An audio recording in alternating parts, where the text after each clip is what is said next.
I never planned to set foot in an alien throne room, much less have an alien empress point directly at me in front of hundreds of witnesses. But that's exactly what happened the day my peaceful diplomatic job turned into the most terrifying and bizarre moment of my life. Beginning the summons. The starship Celestial Dove drifted through the violet mists of the Torvel Nebula, carrying a human diplomatic team to the capital of the Valari Dominion, one of the oldest and most elegant empires in the quadrant. I was part of the engineering division, technically not even supposed to be meeting royalty. My role was simple: keep our systems stable, run atmospheric checks, and try not to embarrass humanity. But fate apparently had different plans. As our ship prepared to dock at the capital's skyport, our ambassador, Chancellor Devon, wore a nervous smile. "The Valari Empress doesn't summon people lightly," he muttered to me as I carried data modules behind him. "We are guests, but walk carefully. Their customs are unusual." Unusual was an understatement. Valari architecture gleamed like liquid crystal. The people themselves stood tall and regal, with luminous markings that glowed softly across their skin. Their eyes were multifaceted, like gems polished by starlight. And every corridor we walked through was lined with guards dressed in armor that seemed grown, not forged. We were led into the throne hall, an endless chamber of obsidian and gold. The air vibrated faintly with energy. At the far end sat Empress Kaelana Viral, her presence commanding enough to silence an army. She radiated power effortlessly, her posture perfect, her expression unreadable. And beside her stood a younger Valari woman, tall, sharp-eyed, with a cold but curious stare. The Imperial Princess. The moment I saw her, I felt her gaze pierce through me like she already knew something I didn't. Ambassador Devon bowed deeply, and so did the others. Followed suit. "Rise," the Empress said. Her voice felt like a vibration in the bones. We rose. Then she pointed at me. Not the ambassador. Not the lead scientist. Not the decorated officer beside me. Me.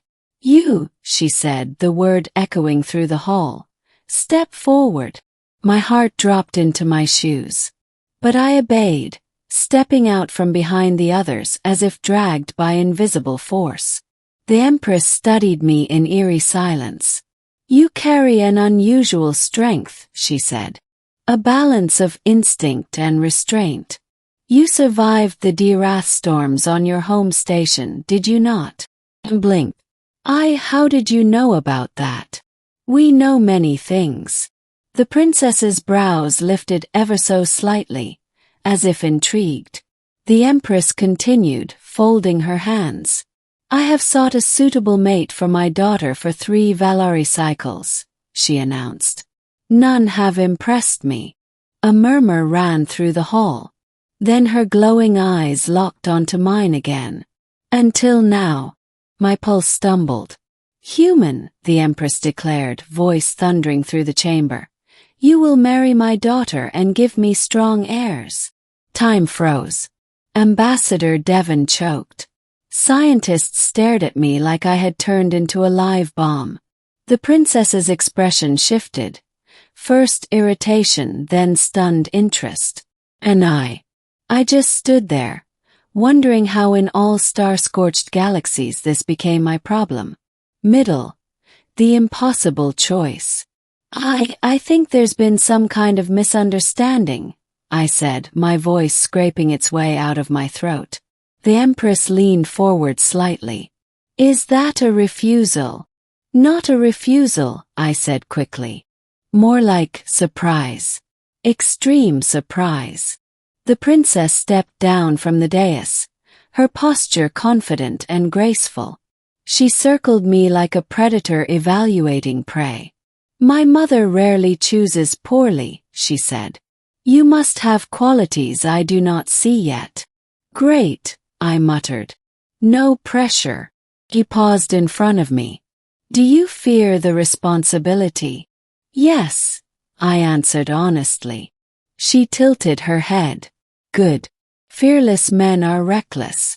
Fearful ones can still be brave. Forgive me, Your Highness, Ambassador Devon cut in, stepping forward.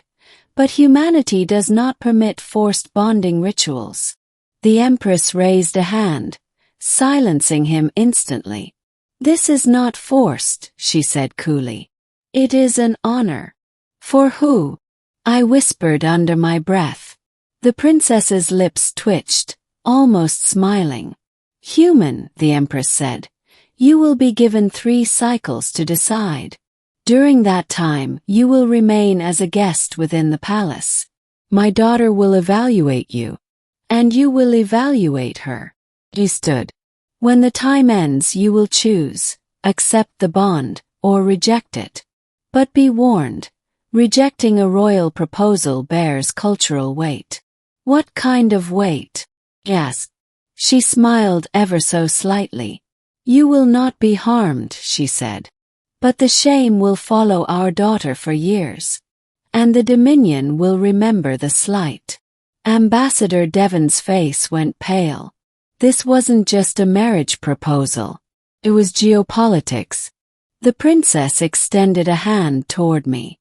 I am Princess Seralyne Viral, she said.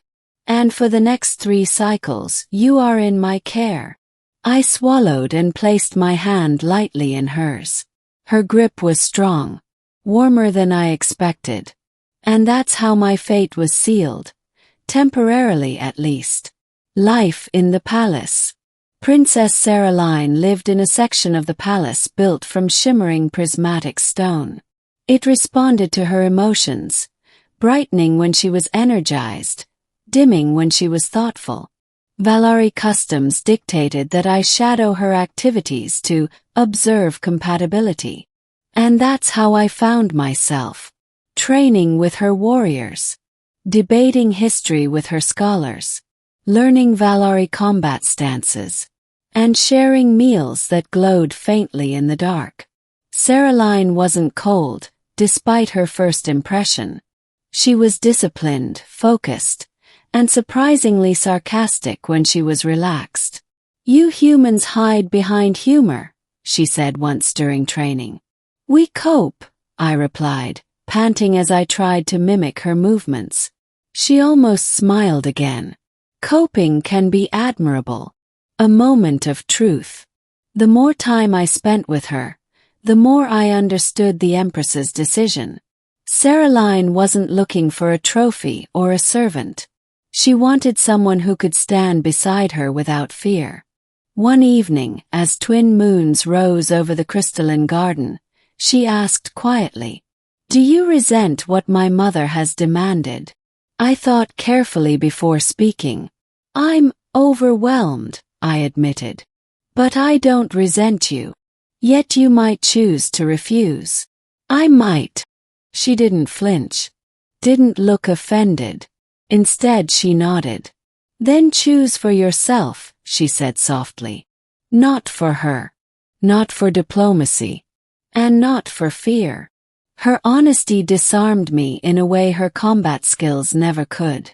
That night, for the first time, I saw not a princess, not a duty, but a person, lonely in her own palace, burdened by expectation. And something shifted. The ending, the final choice. The final cycle ended too quickly. The throne room was silent as I stepped forward again. The Empress watched me with a calculating expression. The princess stood poised but tense. Ambassador Devon whispered, "Choose carefully." The Empress spoke first. "Human. The cycles have ended. Make your decision." All eyes turned to me. My thoughts raced through every moment. Her strength, her discipline, her rare smiles, her honesty, and the way she looked at me when she thought I wasn't paying attention. But this wasn't just about her. It was about me. About choosing my own fate. Took a breath. "I choose." The room leaned forward as if the air itself paused. "To stay," I said finally. "Not because I was ordered. Because I want to." The Empress's expression softened for the first time. The princess exhaled slowly, and if I didn't know better, I would have said she was relieved. "You may approach," she said quietly. I stepped beside her as she placed her hand over mine, a Valari sign of mutual acceptance. The Empress rose. "Then let the union be acknowledged," she declared. The hall erupted in radiant light as ceremonial markings shimmered across the princess's skin, and faintly across mine, a temporary mark of assent. Afterward, Seralyne spoke softly as we walked out together. "You surprised me." "You surprise me every day," I replied. She glanced sideways. "Then perhaps we will surprise each other for some time." And for the first time since the Empress pointed at me, I felt something new. Not fear. Not pressure. But possibility. Whatever came next, it would be our choice. Together.